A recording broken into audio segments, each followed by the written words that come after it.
You're very welcome back, Nigeria. You're still watching the TVC Breakfast Show, and before we went on the break, we were discussing security matters arising. As Nigeria continues to grapple with security challenges, President Bola Tinubu has taken bold and swift steps to address the rising threats. One such move is the recent nomination of General Christopher Musa as the new Minister of Defense. Now, the Senate is expected to screen the former Chief of Defense Staff, General Musa, as Nigeria's next Minister of Defense today. General Musa's nomination follows the resignation of former Defense Minister Mohammed Badaru, who stepped down recently citing health reasons. Meanwhile, the governors of the northern states have pledged 19 billion naira monthly to a regional security trust in order to bolster security efforts.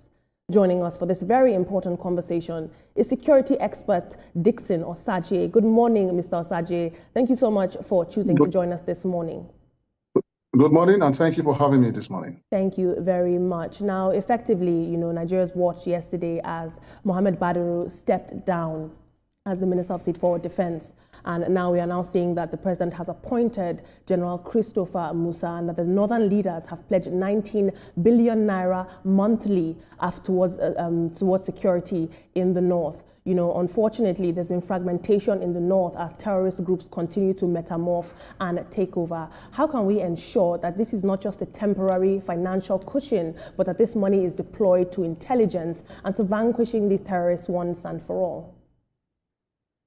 Well, fantastic question. I tell you that over time and over the years, we've seen funds, disappearing and no effective accountability. And the amount of billions and trillions of naira the Nigerian government alone have spent for insecurity is disturbing, and we sometimes wonder where is the money? What do they do with it?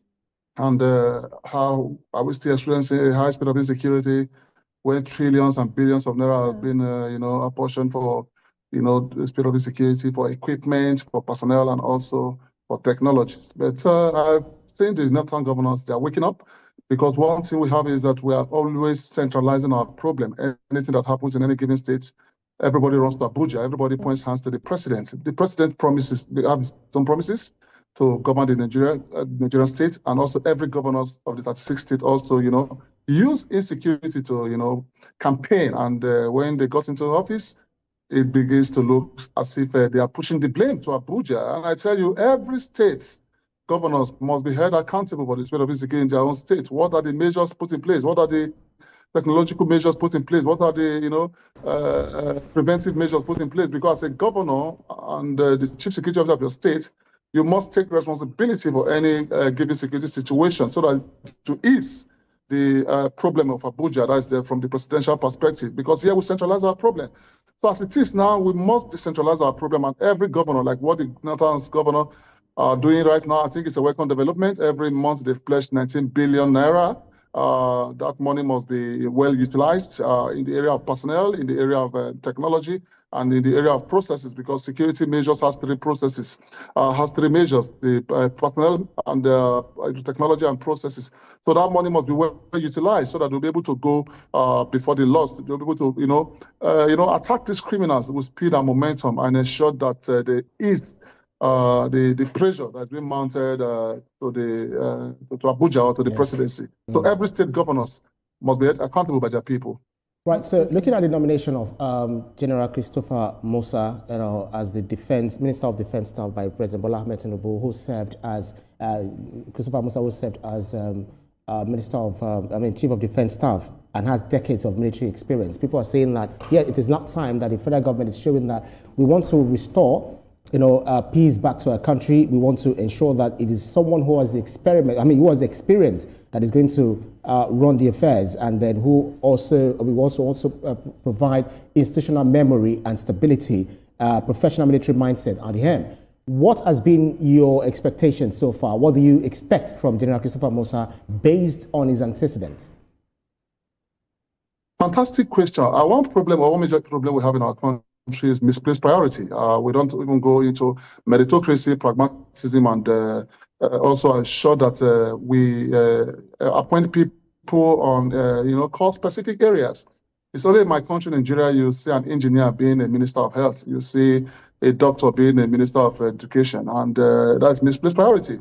For me, the Nigerian Defense, Ministry of Defense, is one of the most sensitive ministry in Nigeria, and anyone that must occupy that office must have a trace of experience, career-wise and also educational-wise and professional-wise. You don't just bring people to the ministry politically just to, ensure they are being appointed. No, that is a wrong motive. That's a wrong notion, because these are people that takes charge of the nation's security. What can you give out? Because the truth is that you cannot give what you don't have. And if you cannot give what you don't have, the seat you're occupying is a threat to yourself and also a threat to the country. So for me, General Christopher Musa has a seasoned career, 39 years of experience, with boots on the ground, has been to most of... Hello, Mr. Osajie, are you still with us? Mr. Osajie, are you still with us? Very, very interesting conversation right there. Mr. Osajie has mentioned that, exactly what we said earlier on, that what he needs is political backing. He needs support. His experience and his expertise is commendable. But right now, what he needs more than ever is for political leaders to rally behind him and throw their weight behind him for him to really deliver. Yeah, we understand that Mr. Osajie is back. Mr. Osajie, could you carry on from where you left off? We lost you momentarily. So let's be true to ourselves. General Christopher Musa, and maybe all the best generals in this country, I don't think they will resolve the state of insecurity, even though they might mitigate it. I tell you, the problem is beyond a person. This has to deal with government taking the bull by the horn. There are a lot of issues going on in this country that we need to handle effectively. First of all, we need to start looking at the political will. We need to also start looking at the terrorism financiers. We need to also start looking at the terrorism, sponsors, so that we'll be able to support General Christopher Musa and also the President of the Federal Republic of Nigeria. Absolutely. Because if you don't go after these guys, what you are doing is that you're just carrying out a surface cleansing or a surface application. Because if you look at the organogram of terrorism, they are well organized. In fact, one of the best organized criminal institutions on earth. Because when you look at what the organogram is, the fighters are even the last men on the organogram. That's the reason why we need to start going to their center of gravity. Absolutely. To pull them down from the center of gravity down to their fighters. Because if we keep on killing their fighters or eliminating their fighters from the east, west, south, and north, what we are doing is that we are just, carrying out, we're just wasting our aviation diesel if the Air Force are supposed to be bombarded there from the air. So let's tackle these guys from their center of gravity and ensure that we start, getting their sponsors, because when it comes to counter-insurgency, it has to deal with military-centric and population-centric. Then the three measures that is very effective in counter-insurgency is that we need to start looking at how we de-resource these guys.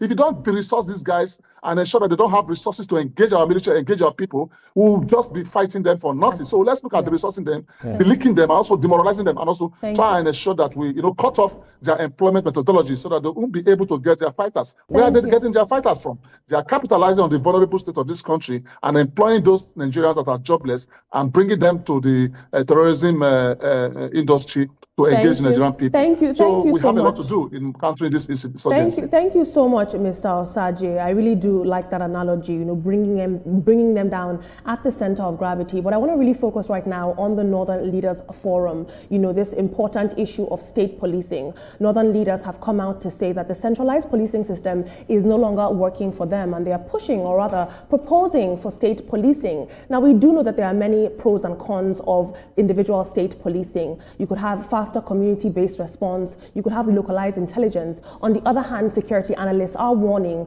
that there could be fragmentation with the state policing. And not only that, but that a lot of, politicians could use state police as their own personal political tools. How can we ensure that if state policing is put into place, they complement instead of clash with federal agencies?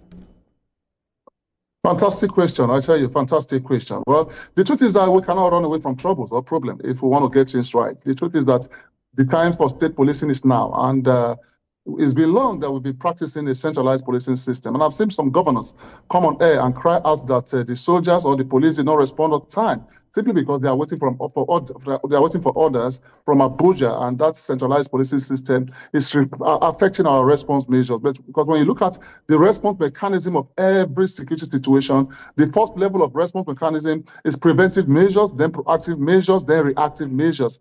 These measures are put in place so that we'll be able to manage the state of insecurity or the security issues in our given country. But the issue here is that we are only being responsive after the commission of crime. We are being responsive after the criminals have succeeded in their criminal activities. We are being reactive, I mean to say, because our proactive measures and preventive measures is collapsed. So now the state policing system has its advantages and disadvantages. One of the advantages of state policing is quick response. Are you with me? Swift response if there's a crime in progress. Swift response after the commission of crimes, because you don't have to wait for Abuja or the presidency to approve the policing guys to chase these guys to render the environment of their state heaven and bring them to book. So the advantage is response measures and also localized knowledge, because when you go into state policing, you are going to have people within the state who has knowledge about their territories, who have knowledge about their creeks and knowledge about their state geographical design. That is the advantages, quick response. But the disadvantage is the risk of political abuse. Maybe the politicians might want to use them during election, because even as it is now, as of now we're practicing centralizing policing system, we still see politicians abusing our security agents, using them during election. So the disadvantage for state policing is that they are going to abuse it, the risk of abuse during election, suppression of their opponent. Yeah. But for us to get this right, we need to ensure that state policing system is designed in a way whereby we will have orders flowing. They have to be, independent on their own, even though they are going to take orders from the governors. But there should be a design in which the governors cannot mismanage them and ensure that the police leaders in their given states are effective and take orders from their command structure, not directly from the commander. Yeah, more recently, we're seeing governors who are coming together. We've seen the southern governors who had, convened, somewhere in Ogun State, and then we've also had the northern governors, 19 of them, who had also convened, and then pledging 19 billion naira security fund, towards the cause of prosecuting fight against insecurity in the country. We also getting to see that there is this police forces, fresh troops to be deploying of forest guards, which is sounding quite promising. But, given Nigeria's history of budget constraints, corruption, inconsistent funding, and bureaucratic bottlenecks, and all of the things that have happened, looking at that history, how do you think, even plus the inconsistent funding, are you quite optimistic about these pledges being made by the governors of the South and indeed of the North? Well, I believe the pledges will stand, but the management of the fund is the major problem. And it's so sad that our country, or my country, Nigeria, did not believe in the people. They don't take security as their topmost priority. They don't believe in the survival of Nigeria. Everything happening in this country is me, myself, and my family. That statement might be flawed, because we do not know the heart of every politician. Some politicians are indeed, genuinely, willing for the betterment of this country. But we know that some followers are really not doing. They are anti-Nigeria itself. So we can't blame the entire politicians. Heap the blame on all of the blames on the politicians.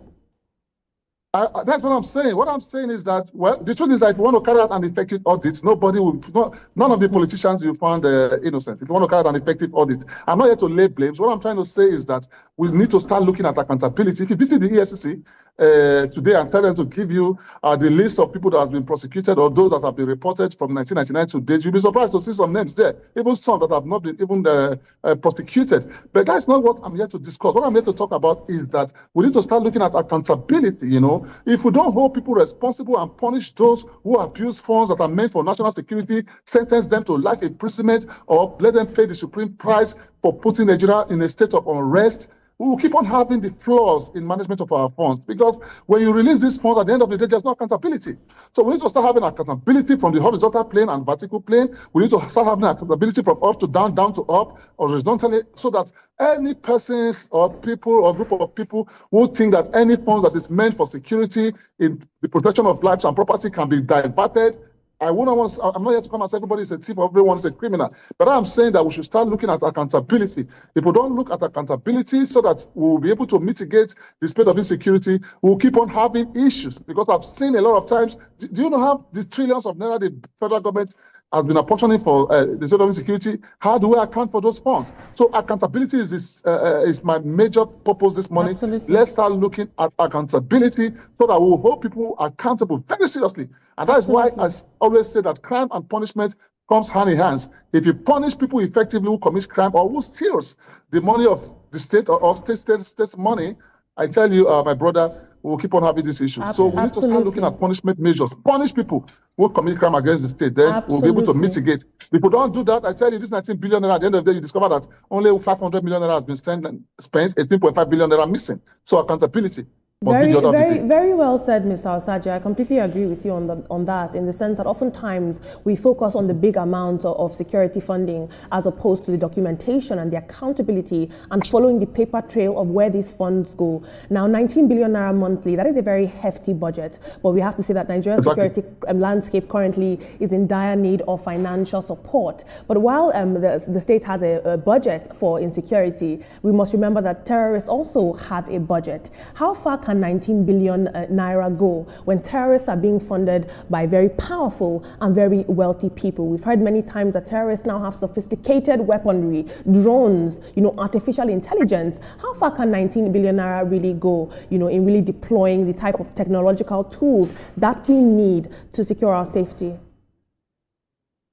Well, 19 billion is going to go a long way if we don't have some bad guys on board that will divert the funds. Because basically, I tell you that when it comes to security management, we have technology, one of the second components, which is really going to assist this spread of insecurity. So what they should be looking at is to apportion, maybe 30% of that funds in acquiring ISR drones, that is intelligence, surveillance, and reconnaissance drones that can be used to hover around the enemy's territory, hover around the governable space to go and fetch intelligence and ascertain. Mr. Osajie, are you still with us? Very interesting, Ibrahim. Honestly, when we talk about the issue of insecurity, it's so interesting to see the fact that these bandits or these terrorists are constantly metamorphing and they're keeping up with the times. When you talk about 90 billion, it sounds huge, but when you think about it, the cost of technological tools to really vanquish these terrorists. Mr. Osajie, are you back with us? Yeah, I'm here. I was about to give my own expertise. I'm not the security expert here. Please continue with what you were saying. So, like what I'm saying is that I say if we can apportion 30% of that 19 billion monthly to purchase some technological equipment, it will be very helpful. Because what this technological equipment will do, like for example, one of the major technological equipment, the ISR equipment, that's ISR drone, which stands for Intelligence, Surveillance, and Reconnaissance Drone. Its duty is to go to the enemy's den, hover around within their governable space, fetch intelligence, and return it back to the command control center to ascertain the number of terrorists within that given environment, ascertain their weaponry, ascertain their equipment, and also their strength and capability. Then from there, the intelligence will be analyzed from the drones and also give the Nigerian military or Nigerian police the idea of what is expected of them to do to go to the enemy's den and wipe them out. That is the effective area of intelligence. So we need to apportion 30% of that funds to purchase drones monthly. Then we also have the attack drones. You don't need to start sending our soldiers and officers to this territory for them to be killed like chickens. I tell you, the whole reason why technology was, introduced into the battlefield is to reduce the loss of lives of the officers and men in the battlefield so that they don't come under attack, ambush, or, being killed like animals. So technology is going to save the life of these guys. That's why I'm pushing. Now, 30% of that money should be used to purchase technology every month, and this technology should be well managed. Then I also advise that the Nigerian Army should establish drone battalions. As it is now, the battle is really getting fierce. We shouldn't, just relax and say, okay, the 19 billion has been released. No, we need to start looking at establishing some battalions of the Nigerian Army. Maybe some other state that doesn't have enough soldiers. Let's create drone battalions. That's right. So these drone battalions will be solely responsible for drone attack, drone surveillance gathering, and ensure that the foot soldiers and the Nigerian Air Force will be able to go and carry out an effective bombardment within that given area. Absolutely. So that these guys will not sleep by day, they will not be able to sleep by night as well. Now, looking at Nigeria, it's quite a diverse nation, with ethnic, religious, and national or regional complexities, beyond the oversimplification of the United States of America, categorizing it as a Christian genocide, whereas so many people are being killed regardless of whatever it is that they profess. How do you think we can also help our military, our soldiers, the boots on the ground, who are prosecuting this war directly, against the terrorists, against the enemies of Nigeria? Do you think we need the help, even though the president said we need 50,000 more police to be employed into the police force? We also need more Nigerian army, more members, more soldiers to also be recruited in the Nigerian army, etc. And then we also need the deployment of the forest guards. Do you also feel that we possibly need, beyond intelligence sharing with the international community, do we also need mercenaries in our Nigerian forest to help us fight side by side the Nigerian soldiers against these terrorists? Fantastic question. You see, let me tell you the truth. As a former soldier, the Nigerian military, the Nigerian army alone, are very, very capable to eliminate these guys. If you give them the right tools, the right motivations, and also the right equipment, and give them an effective force protection, I tell you, within 6 months, the Nigerian army can wipe out these guys from our territorial space. The major challenges we've been having is that it seems that the Nigerian military has been politicized, or they are gambling into politics a lot. I see no reason why we have brave officers and men, multiple generals, hundreds of generals in our territorial space in Nigeria, and yet we have some group of criminal elements beheading our generals, killing our officers, killing our soldiers. That's unacceptable. And that is why you see some, international engagement, like the tweet of Donald Trump, because we have so much play with the state of insecurity. I've been on TVC over 120 times in the past 7 years discussing about the state of insecurity, providing solutions. It seems as if most of our leaders don't tune in on don't put on their TV to take on knowledge from most security analysts and political analysts. So for me, it's not all about international assistance. If we have the right tools, we have the right technology, and we have an effective motivation of our officers and men, we will be able to eliminate these guys. But one major problem I have identified over the years within the Nigerian Army operation is operational error and tactical error. It's so sad to note that most times the Nigerian Army will leave their officers and men in the battlefield for 4 good years. Someone who gained admission at the University of Lagos will be a graduate, a soldier is still in the bush, chasing an enemy he never created or he never formed. So we should start looking at the operational errors, deployment errors, ensure that any soldiers that go to the battlefield knows when he or she is coming back home. Maximum 9 months, 10 months, 11 months, 1 year maximum. When you leave a soldier in the battlefield for 4 good years, his mental state begins to depreciate, his fighting capability begins to depreciate, because every battle begins from the mind. So this is one of the major issues, because if we don't address this issue, these deployment issues by the Nigerian Army, every billions, 19 billions, 100 billion will be a waste, because these soldiers, they will not have the mentality to withstand these terrorists. In the 90s, when I was in the Bakassi Peninsula, the maximum number of months we stay in Bakassi Peninsula was 6 months. After 6 months, we come back home and reunite with our family. But here you see soldiers spending 4 years. The presidency must give them a marching order to stop this deployment error and this tactical error, so that our soldiers don't get killed in the battlefield. This is one of the major challenges we're having. Or else, the Nigerian Army has the capability, they have the capacity to eliminate these terrorists within 6 months. 1 battalion in the Nigerian Army with effective drone will go state by state and wipe out this enemy without political interference. But I have seen for so far that there are 1 or 2 political interference within this operation. The Nigerian Army. Mr. Osajie, that's all we have time for right now. Unfortunately, we've run out of time. But I want to thank you for your, relentless service, like you said, over the past decade to conversations like this. Thank you so much for joining us. The work that you do is extremely important, as I'm sure you know. Thank you so much. Oh, thank you. Well, in other parts of the country, the grass is greener as Nigerians can now heave a sigh of relief as President